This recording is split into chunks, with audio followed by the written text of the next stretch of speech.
இன்றைய தேவ செய்திக்கு ஆதாரமாக மல்கியா தீர்க்க தரிசன புஸ்தகம்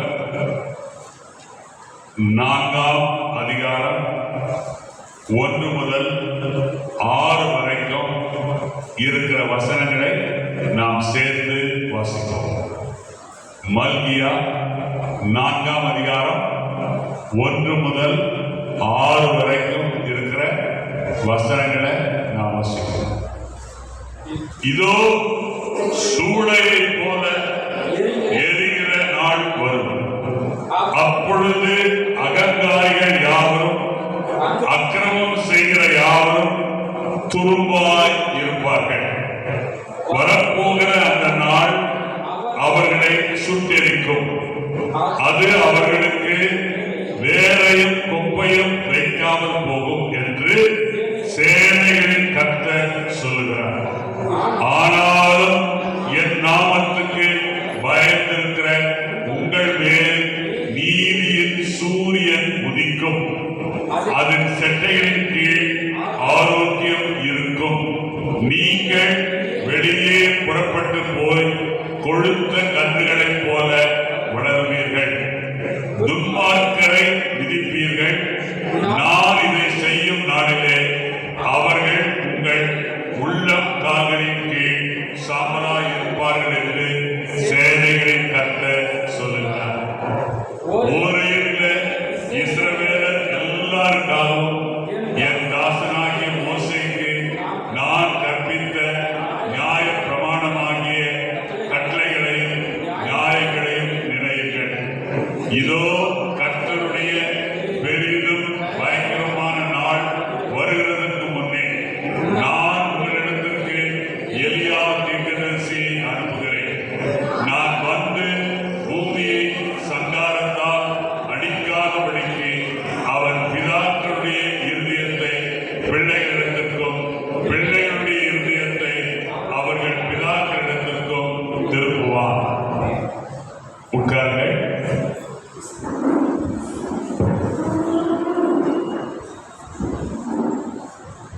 இப்பொழுது யாராவது ஒருவர் மல்கியா 4ஆம் அதிகாரம் 2ஆம் வசனத்தை வாசிக்கும்படியாய் கேட்டுக்கொண்டேன். ஆனாலும் என் நாமத்திற்கு பயந்திருக்கிற உங்கள் மேல் நீதியின் சூரியன் உதிக்கும். அதன் சேட்டைகளின் கீழ் ஆரோக்கியம் இருக்கும். நீங்கள் வெளியே புறப்பட்டு போய் கொழுத்த கன்றுகளைப் போல வளருவீர்கள். அல்லேலூயா, அல்லேலூயா. கர்த்தருக்குள் அருமையானவர்களே, இந்த வசனத்தை கர்த்தர் எனக்கு உணர்த்தினபடியால் இன்றைக்கு உங்கள் மத்தியில இந்த வசனத்தை நான் வைக்கிறேன். இந்த வசனத்தின் ஆரம்பத்தில் ஆனாலும் என்கிற வார்த்தை வருகிறது. ஏன் இந்த ஆனாலும் என்கிற வார்த்தை வருகிறது? முதல் வசனம் இஸ்ரவேல் மக்களுக்கு ஒரு பயங்கரமான எச்சரிப்பை கொடுக்கிறது. அல்லேலூயா. முதல் வசனத்துல ஏன் எச்சரிப்பின் செய்தி வருகிறது? இஸ்ரவேல் தேசத்துல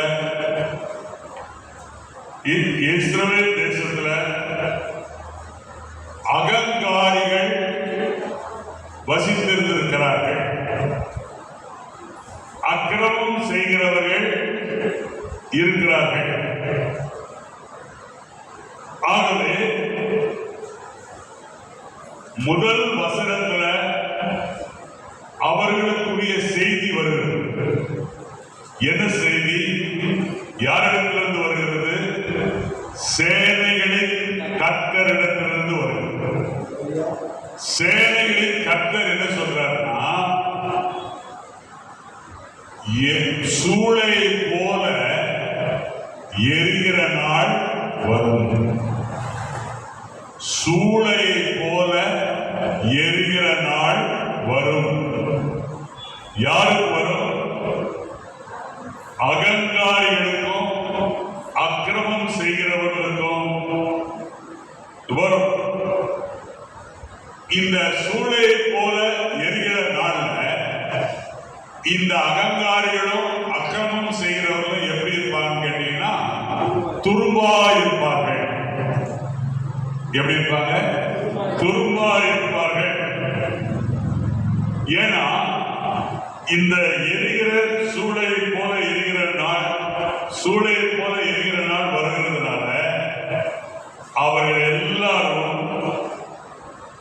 எல்லாரையும் அந்த நாள் என்ன செய்யும்? சுட்டெரிக்கும். அந்த நாள் என்ன செய்யும்? சுட்டெரிக்கும். வேலையும் கொப்பையும் கூட வைக்காமல் போய்விடும். அப்படின்னு என்ன அர்த்தம்? தேவனுடைய முழுமையான நியாயத்தை, தேவனுடைய முழுமையான நியாயத்தை யாருக்கு? அகங்காரிகளுக்கும் அக்கிரமம் செய்கிறவர்களுக்கும். இவங்க தான் எங்க இருந்தாங்க? இவங்க எல்லாருமே இஸ்ரவேல் தேசத்தில் தான் இருந்தாங்க.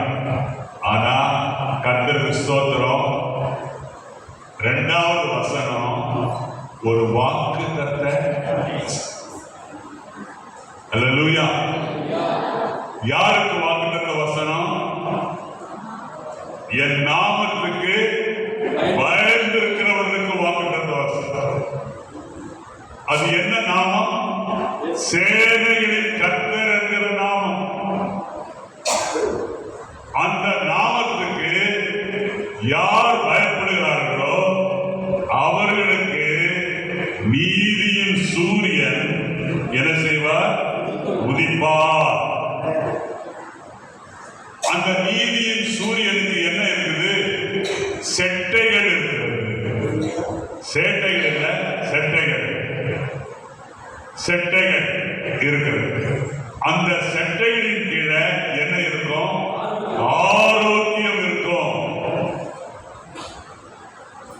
அவங்க என்ன செய்வாங்கன்னா நீதியின் சூரியன் அவங்க மேல உதிச்ச உடனே அவங்க ஆரோக்கியத்துக்குள்ள கொண்டு வரப்படுகிறார்கள். ஆரோக்கியத்துக்குள்ள கொண்டு வந்த உடனே அவங்களுக்கு வியாதியோ வருத்தமோ சஞ்சலமோ பாரமோ பிரச்சனையோ கண்ணீரோ வெறுமையோ குறைவோ இருக்காது. எல்லாம் எப்படி இருக்கும்? நிறைவா இருக்கும். நிறைவா இருக்கிறதுனால அவங்க என்ன செய்வாங்கன்னா இந்த அகங்காரிகளுக்கும் இந்த அக்கிரமக்காரருக்கும் அவர்களை எப்படி வைப்பாரு?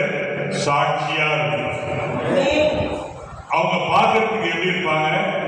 கொழுத்த கன்றுகளை போல வளருவாங்க. அவங்க எப்படி இருப்பாங்க? கொழுத்த கன்றுகளை போல வளருவார்கள்.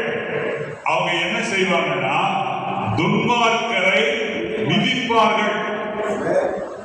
அவங்க என்ன செய்வாங்க? துன்மார்க்கரை மிதிப்பார்கள். யார் யார் அக்கிரமம் பண்றானோ, யார் யார் அகங்காரியா இருக்கிறானோ அவர்கள் எல்லாரும்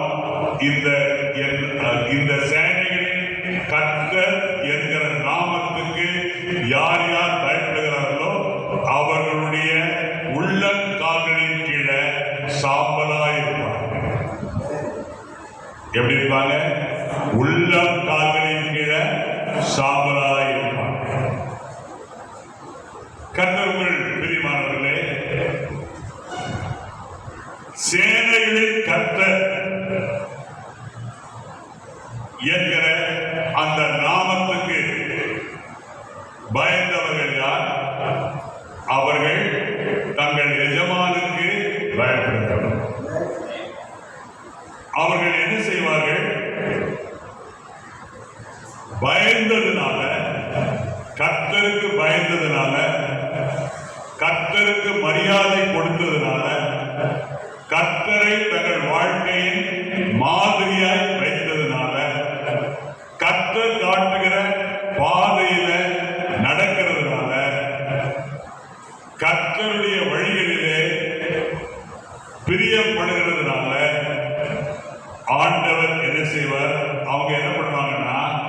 தினந்தோறும் கர்த்தர் தங்களுக்கு செய்தவைகளை ஒருவருக்கொருவர் விவரித்து சொல்வார்கள்.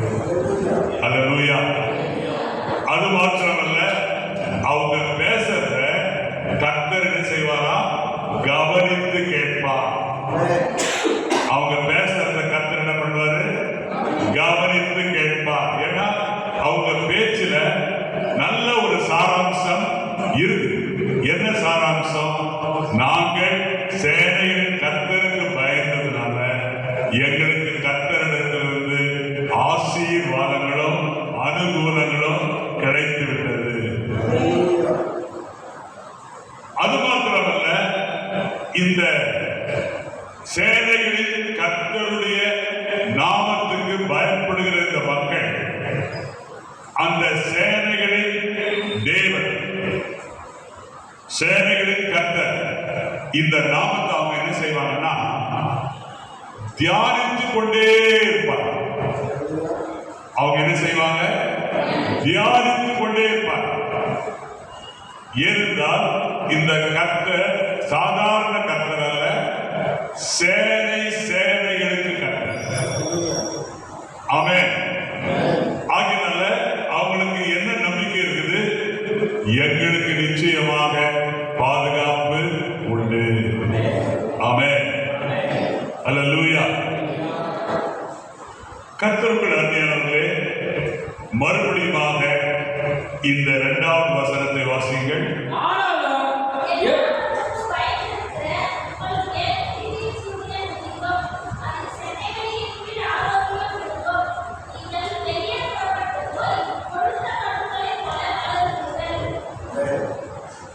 கர்த்தருக்குள் அருமையானவர்களே,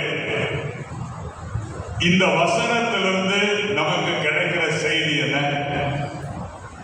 இந்த வசனத்திலிருந்து நமக்கு கிடைக்கிறது, நாம் பார்க்கிற இந்த இப்பொழுது உதய சூரியன் உதிக்கிறது, அந்த சூரியனை பார்த்து விட்டோம்.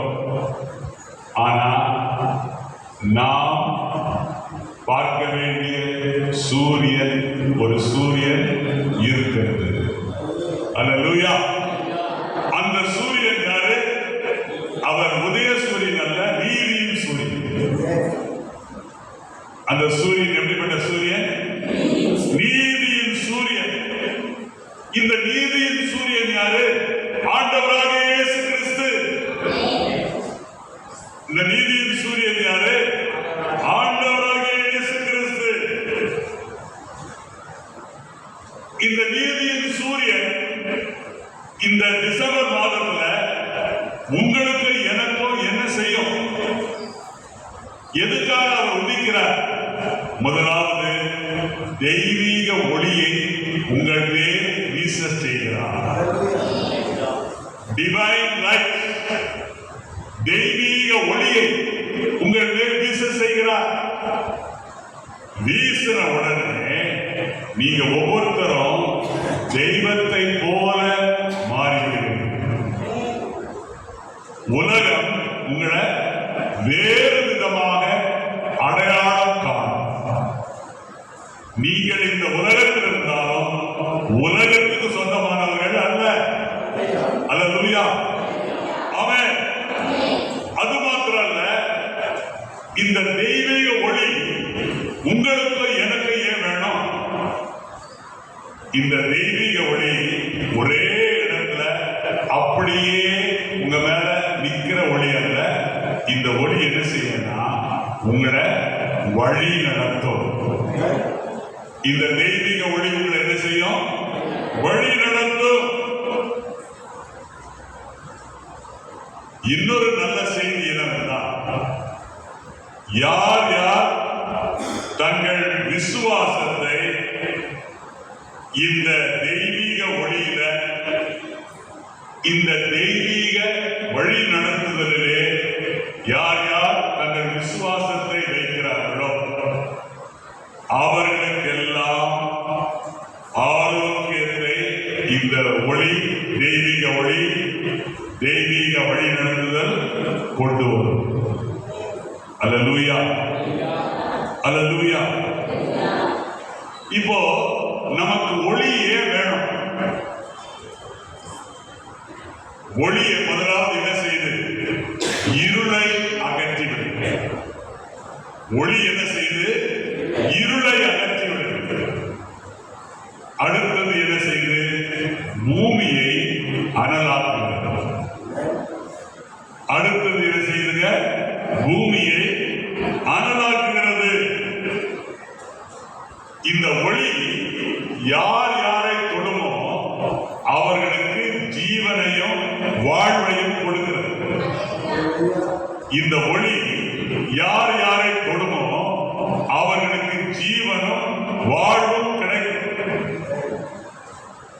ஆகவேதான் நீதியின் சூரியனாகிய இயேசு கிறிஸ்து விசுவாசிகளுடைய வாழ்க்கையில தெளிவை கொண்டு வர ஆரோக்கியத்தையும் மறுசீரமைப்பையும் கொண்டு வர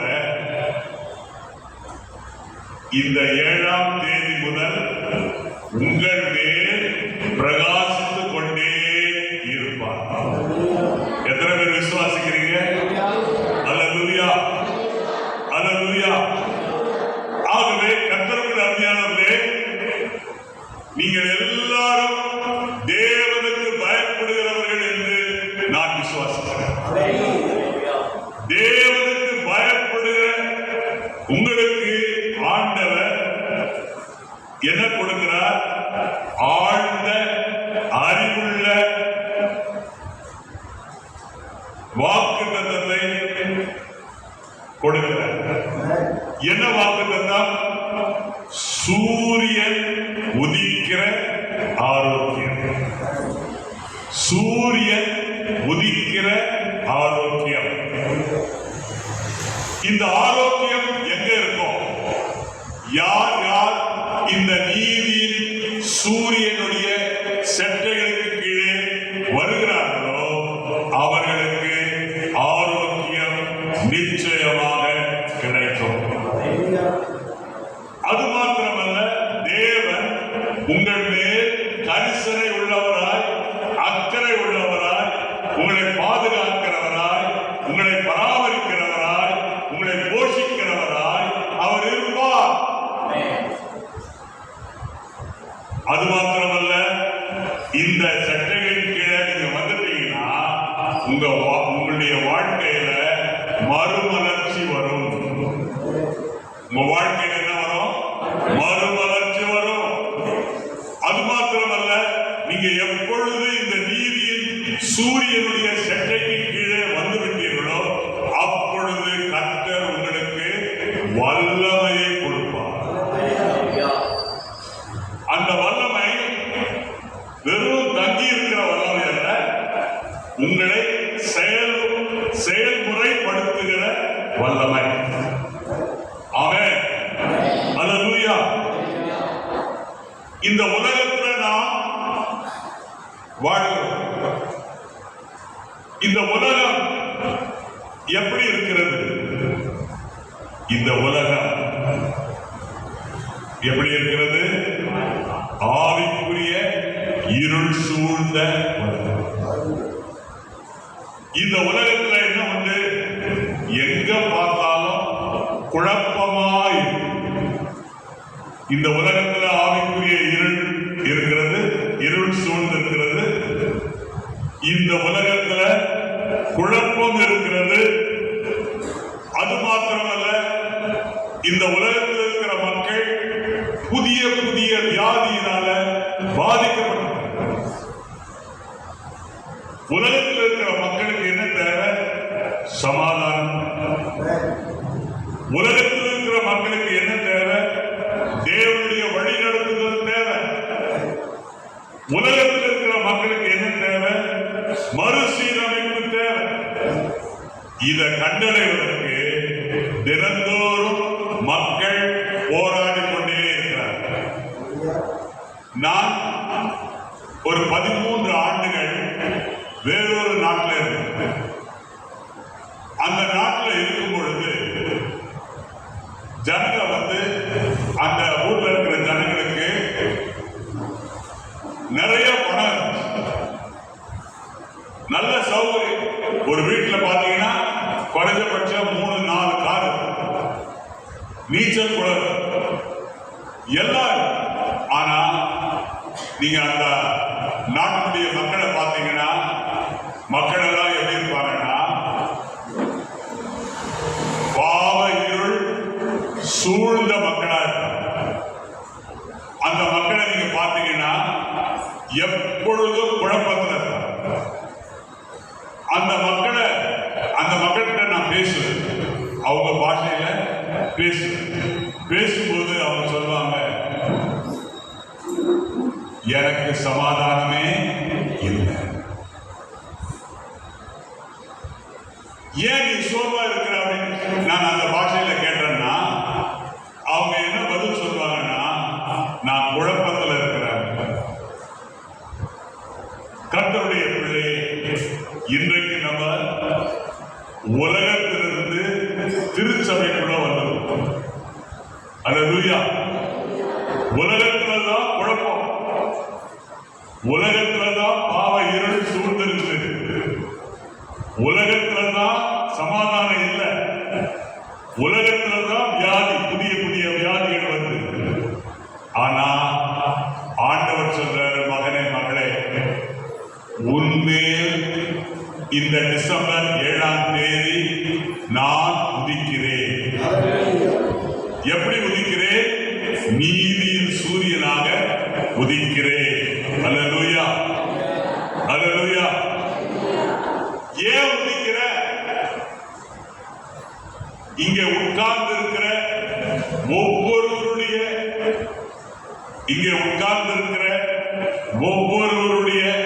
வாழ்க்கையின் பாதையை ஒளிமயமாக்க தேவன் விரும்புகிறார். இங்கே உட்கார்ந்து இருக்கிற ஒவ்வொருவருடைய வாழ்க்கையின் பாதையை கர்த்தர் ஒளிமயமாக்க விரும்புகிறார். அல்லேலூயா, அல்லேலூயா, ஆமென். காரணம் என்னவென்றால், இந்த ஒளி உங்க மேல வரும் பொழுது, இந்த கதிர் உங்கள் மேல வீசும் பொழுது என்ன நடக்குது? உங்களுடைய சரீரம் என்ன செய்யும்? குணமாகும். அல்லேலூயா. அது மாத்திரமல்ல, நீங்க என்ன பண்ணுவீங்க? கொழுத்த கன்றை போல செழிக்க ஆரம்பிப்பீர்கள். அல்லேலூயா. கொழுத்த கன்றை போல நம்மை செழிக்க வைக்கும் இந்த ஒளி, இந்த கதிர் நம்மளை என்ன செய்யணும்னா, கொழுத்த கன்றை போல நம்மளை செழிக்க வைக்கும். ஆமென். ஆகவே ஆண்டவர் கொடுக்கிற ஆரோக்கியம், ஆண்டவர் கொடுக்கிற ஒளி தற்காலிகமானதல்ல, நிரந்தரமானது. அல்லேலூயா, ஆமென். ஆகவே கர்த்தருக்குள் அருமையானவர்களே, இதுவரை இந்த டிசம்பர் 7ஆம் தேதி வரை நீ ஆவிக்குரிய இருட்டில் இருந்திருந்தால், உனக்கு கர்த்தர் இந்த காலை வேளையில நற்செய்தியை கொடுக்கிறார். என்ன செய்தியை கொடுக்கிறார்? ஆவிக்குரிய இருளுக்கு இயேசு ஒளியை கொண்டு வருகிறார். யோவான் 8ஆம் அதிகாரம் 12ஆம் வசனத்தில் என்ன சொன்னாரு? நானே உலகத்துக்கு எப்படி இருக்கிறேன்? ஒளியாய் இருக்கிறேன். என்னை பின்பற்றுகிறவர் இருளிலே நடவாமல் ஜீவ ஒளியை அடைந்திருப்பார். ஆமென். கர்த்தருக்குள் அருமையானவர்களே, உன்னுடைய வாழ்க்கையில இருளான பகுதிகள் உண்டா? உன்னுடைய வாழ்க்கையில எந்தெந்த பகுதிகள் இருட்டா இருக்கிறதோ அந்த பகுதியில இயேசு என்ன பண்றாருன்னா, தம்முடைய ஒளியை பிரகாசிக்க செய்கிறார். ஏன் பிரகாசிக்க செய்கிறார்? நீயே ஒளிமயமாய் மாற வேண்டும். நீயே எப்படி மாறணும்? ஒளிமயமாய் மாறணும். அல்லேலூயா. ஏன் ஆண்டவர் உன்னை பிரகாசிக்க பண்றாரு?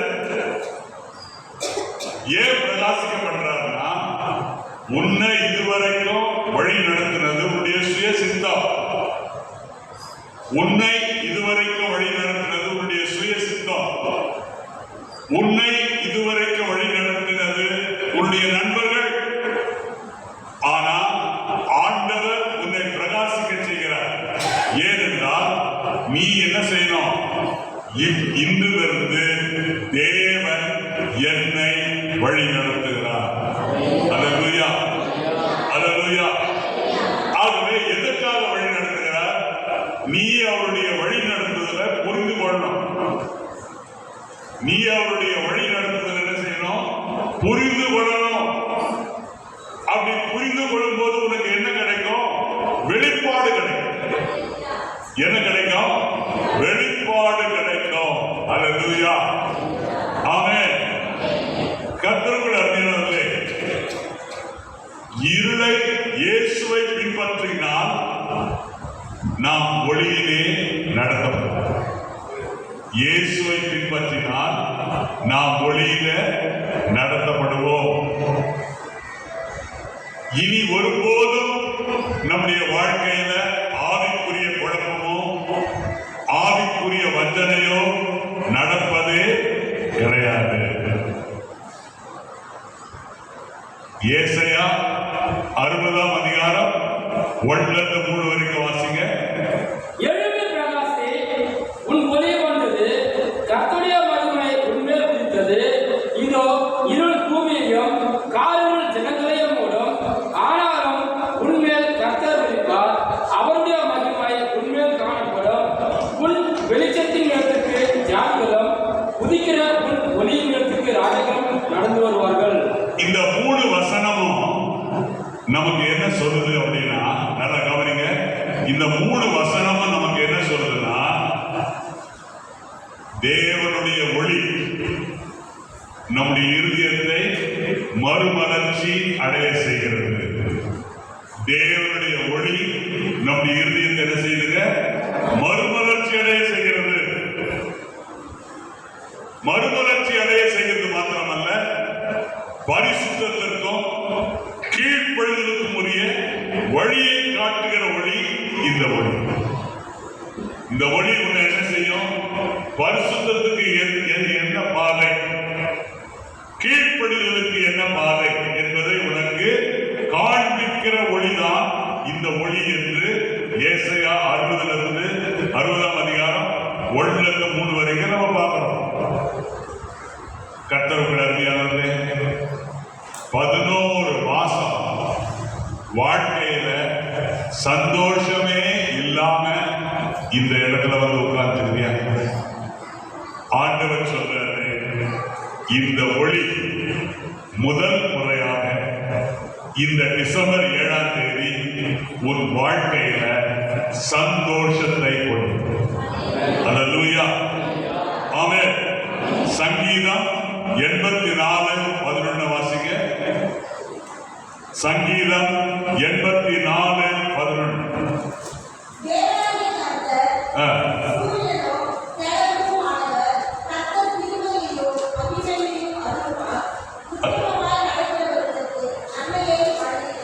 அல்லேலூயா. உத்தமமாய் நடக்கிறவர்களுக்கு.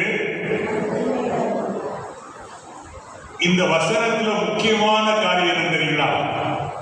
இந்த 11வது வசனத்துல முக்கியமான காரியம் எது? கிறிஸ்துவனுடைய பிரசனம்.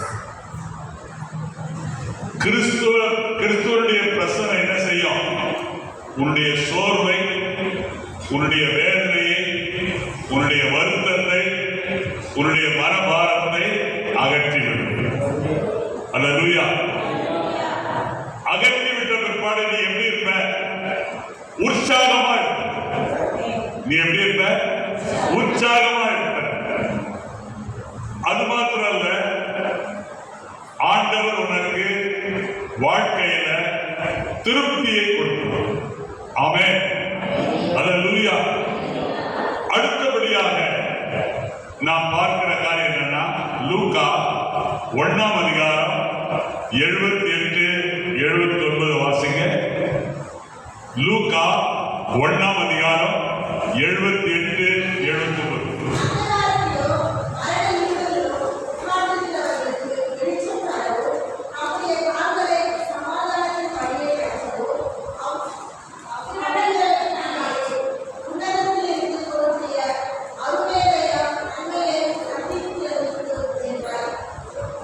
அந்த இரக்கத்தினால உன்னதத்திலிருந்து தோன்றிய அருணோதயம் நம்மை சந்தித்திருக்கிறது என்றார். கர்த்தருடைய பிள்ளையே, இயேசு கிறிஸ்துவினுடைய வெளிச்சம் நம்முடைய புரிந்து கொள்ளுதலை எழுச்சியூட்டுகிறது.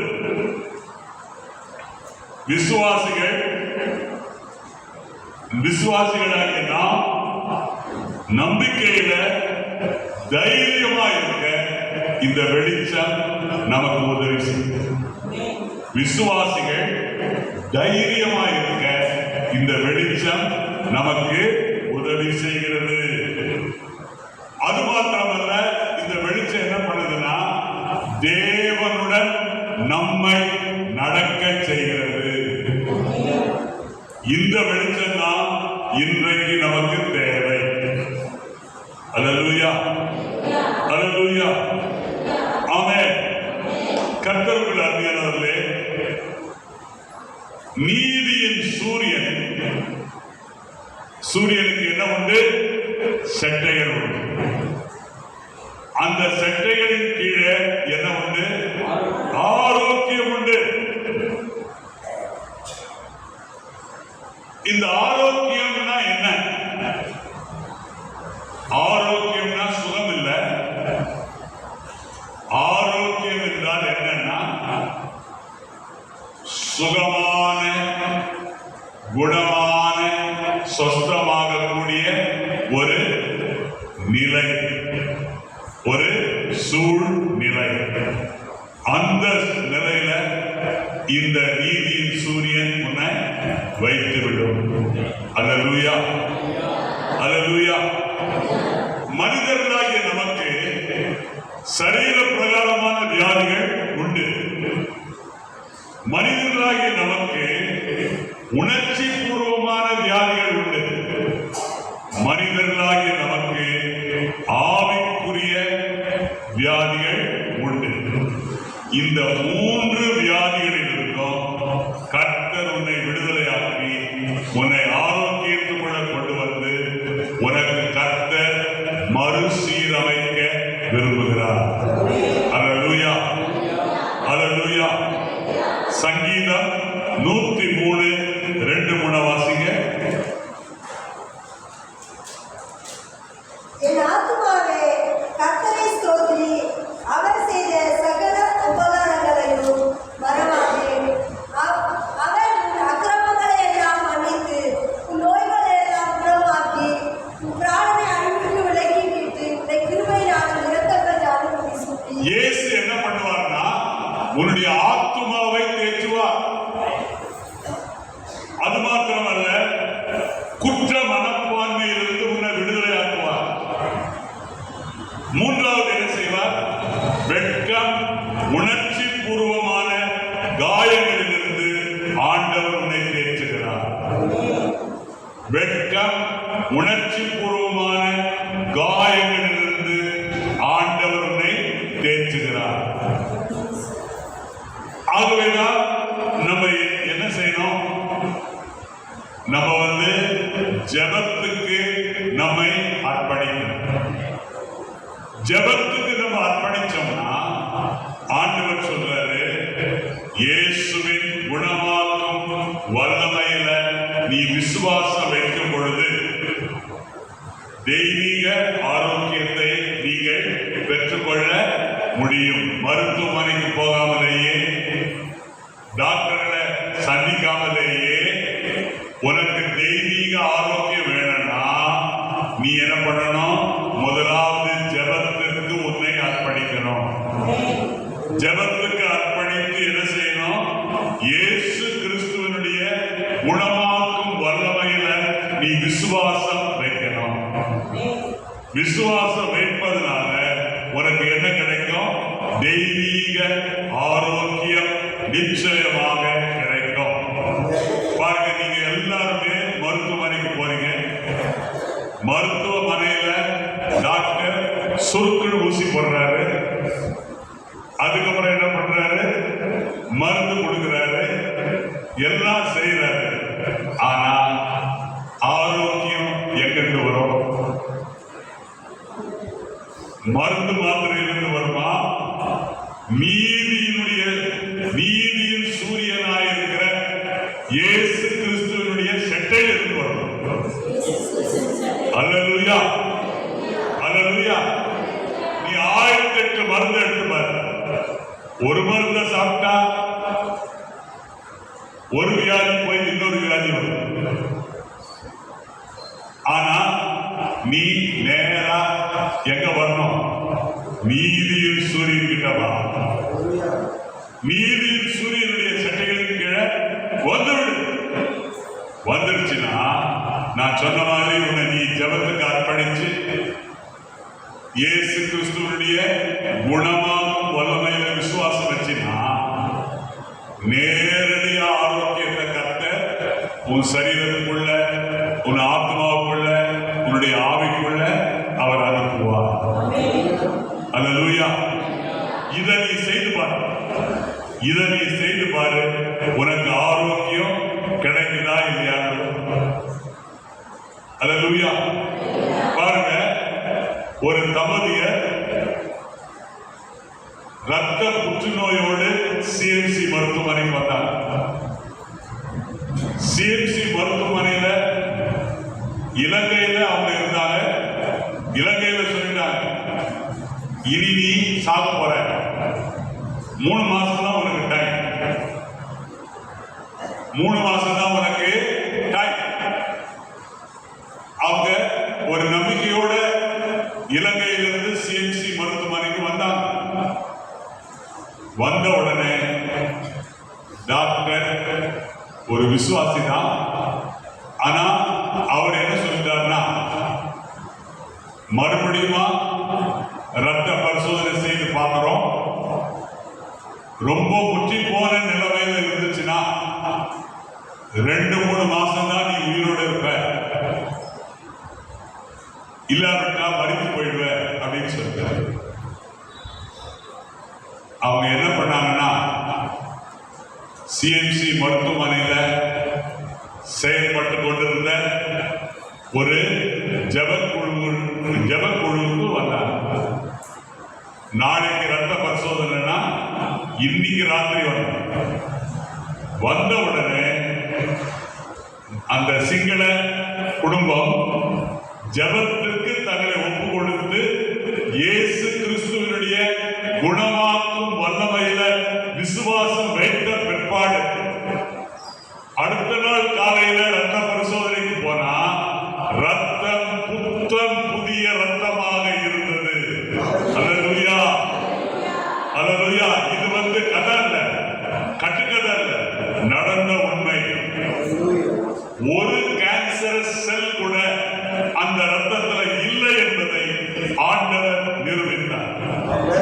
அல்லேலூயா. நீங்க நம்புறீங்களா? ஆமென். நான் உங்களுக்கு என்ன சொல்றேன்னா, ஏன் ஆரோக்கியத்துக்குள்ள நீங்க வரக்கூடாது? எப்ப பார்த்தாலும் மருந்து சாப்பிட்டு பணத்தை செலுத்தி இப்படியே நாட்கள் எல்லாம் போயிட்டு இருக்கணுமா? இன்னைக்கு நீங்க கேட்கறீங்க இல்லையா, நீதியின் சூரியனுடைய செட்டைகளின் கீழே ஆரோக்கியம் உண்டு. அதையே நீங்க நம்ப மாட்டேன்றீங்க. அதை நம்பி அந்த செட்டைகளின் கீழே வளர்ச்சி கர்த்தருக்குள் அருமையானவர்களே, இந்த ஆரோக்கியம் எப்படிப்பட்டது? இந்த ஆரோக்கியம் உன்னுடைய வாழ்க்கையில வளர்ச்சியை என்ன வளர்ச்சி? நீ கொழுத்த கன்றை போல என்ன செய்வ? வளருவாய். அல்லேலூயா, அல்லேலூயா. உன்னை பார்க்கும்போது எப்படி இருக்கும்? நீ வாடி வதங்கி கூடி குறிந்து சோர்வோடு இருக்க மாட்டாய். நீ எப்படி இருப்ப? செழிப்பாய். அல்லேலூயா, அல்லேலூயா. கொழுத்த கன்றுக்கு என்ன கிடைக்குது? இந்த ஆரோக்கியத்திலிருந்து போஷிப்பு கிடைக்குது. போஷிப்பு கிடைக்கிற கன்றுக்குட்டி எப்படி இருக்கும்? போஷிப்பு கிடைக்கிற கன்றுக்குட்டி செழிப்பா புஷ்டியாய். அல்லேலூயா, ஆமென். ஆகவே கர்த்தருக்குள் அருமையானவர்களே, ஆண்டவர்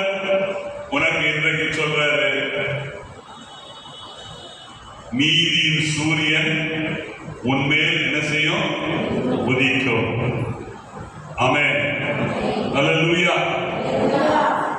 அடுத்தபடியாக நம்ம பார்க்கிறோம், இந்த ஆரோக்கியம் என்ன செய்து? இந்த ஆரோக்கியம் உன்னை என்ன செய்யும்? பலப்படுத்தும். வாசிங்க ஏசாயா 58:8 வாசிங்க. அப்போது விடியற்கால வெளுப்பை போல உன் வெளிச்சம் எழும்பி உன் சுகவாழ்வு சீக்கிரத்தில் புதுப்பித்து உன் நீதி உனக்கு முன்னாலே செல்லும். கர்த்தருடைய மகிமை உன்னை பின்னாலே காக்கும். ஆண்டவர் என்ன பண்ணுவார்னா, கொழுத்த கன்றை போல வளர்ந்த விட்ட பிற்பாடு இந்த ஆரோக்கியம் உங்களுக்கு என்ன கொண்டு வரும்? இந்த ஆரோக்கியம் உங்களுக்கு பலனை, தேவ பலனை கொண்டு வரும். ஏன் தேவ பலன் வேணும்? என்னை பலப்படுத்துகிற கிறிஸ்துவினாலே எல்லாவற்றையும் செய்ய எனக்கு இடம் உண்டு, பலன் உண்டு. ஆகவே கர்த்தருக்குள் அருமையானவர்களே, இந்த ஆரோக்கியம் உனக்கு என்ன கொடுக்கும்? பலனை கொடுக்கும். இந்த பலனை கொண்டு நீ என்ன செய்ய போற?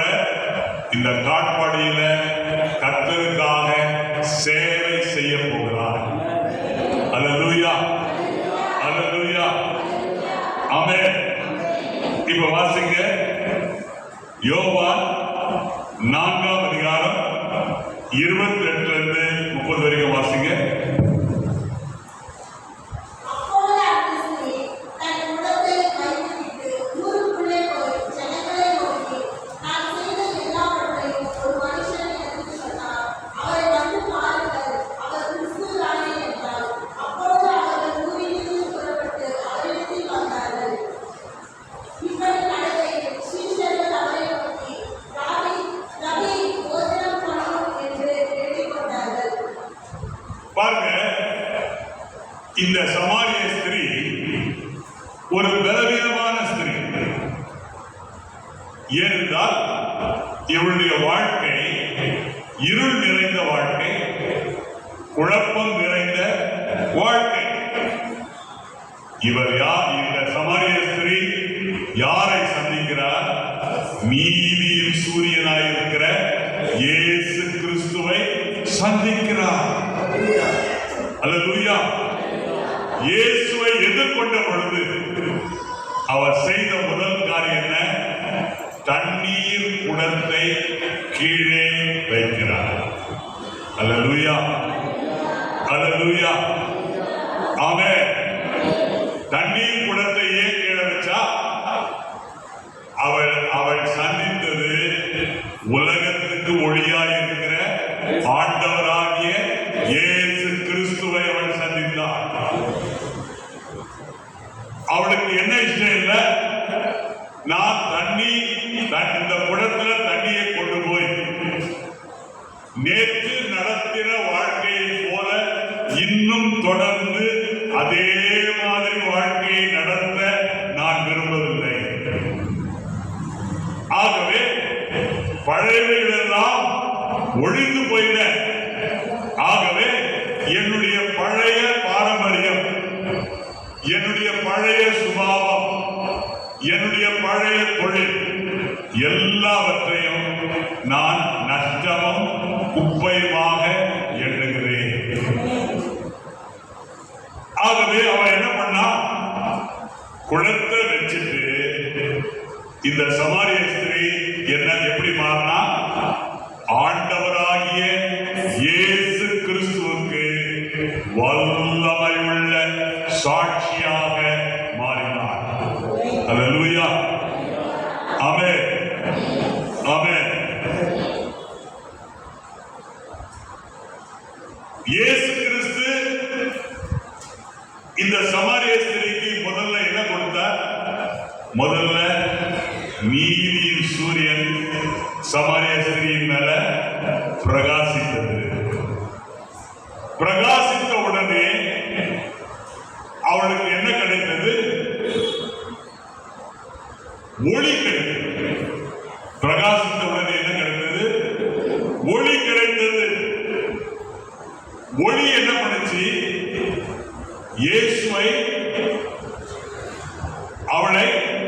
இயேசுவை பின்பற்ற வைத்தது. அவள் ஒளியிலே நடக்க ஆரம்பித்தவுடன் அடுத்தபடியாக அவளுக்கு என்ன கிடைத்தது? ஆரோக்கியம் கிடைத்தது.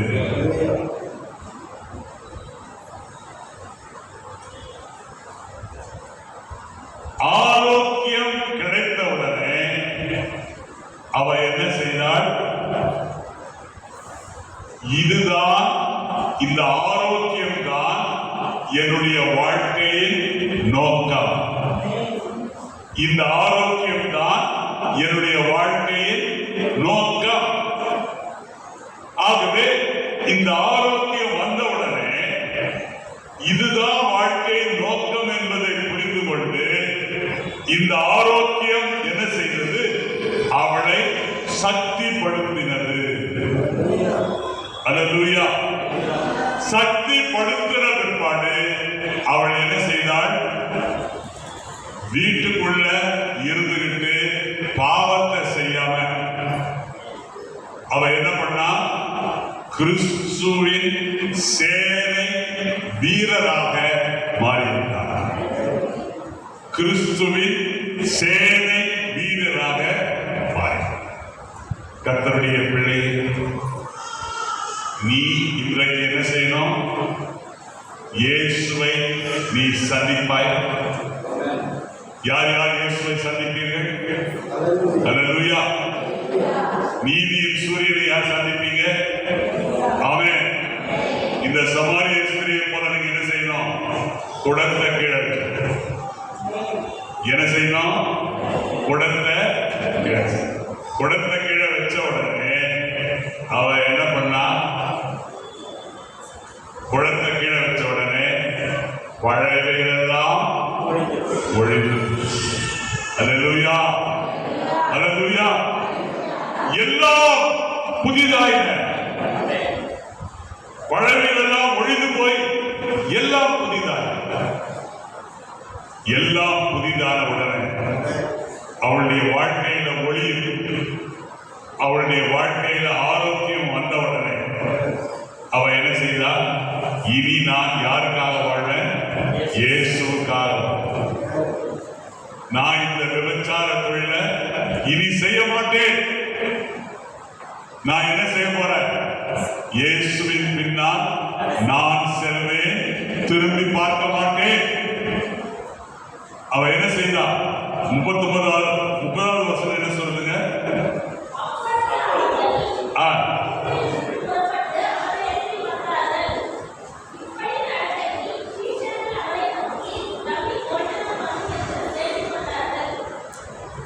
சரி, இப்ப 39 இருந்து 42 வரைக்கும் வாசிங்க. நான் செய்த எல்லாவற்றையும் எனக்கு சொன்னார் என்று சாட்சி சொன்ன அந்த ஸ்ரீனுடைய வார்த்தை நிமித்தம் அந்த ஊரில் உள்ள சமாரியரில் அநேகர் அவர் மேல் விசுவாசம் உள்ளவர்களானார்கள். பாருங்க, அவ என்ன பண்ணான்னா, அவ யார் யாரோட பாவம் செய்தாலோ அவங்க வீட்டுக்கு போய் என்ன பண்ணா? இயேசு எனக்கு என்ன செய்தார்? எனக்கு ஒளியை கொடுத்தார், எனக்கு ஆரோக்கியத்தை கொடுத்தார், என்னுடைய வாழ்க்கையின் நோக்கத்தை மாற்றிவிட்டார், என்னை பலப்படுத்தினார். ஆகவே அவன் என்ன செய்தார்? இயேசு தனக்கு செய்த எல்லாவற்றையும் அவன் என்ன பண்ணா? விவரித்து, அவன் விவரித்து சொன்னதுனால என்ன நடந்தது? எல்லாரும் விசுவாசிகளா?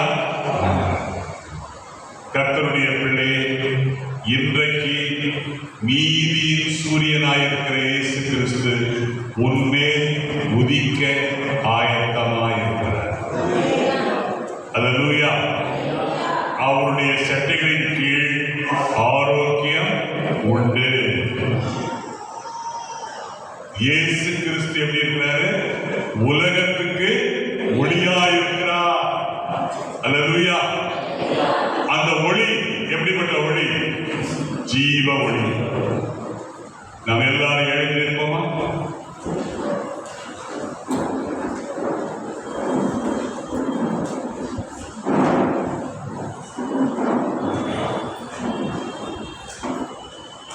எல்லாரும் கண்ணை மூடுங்க. எல்லாரும்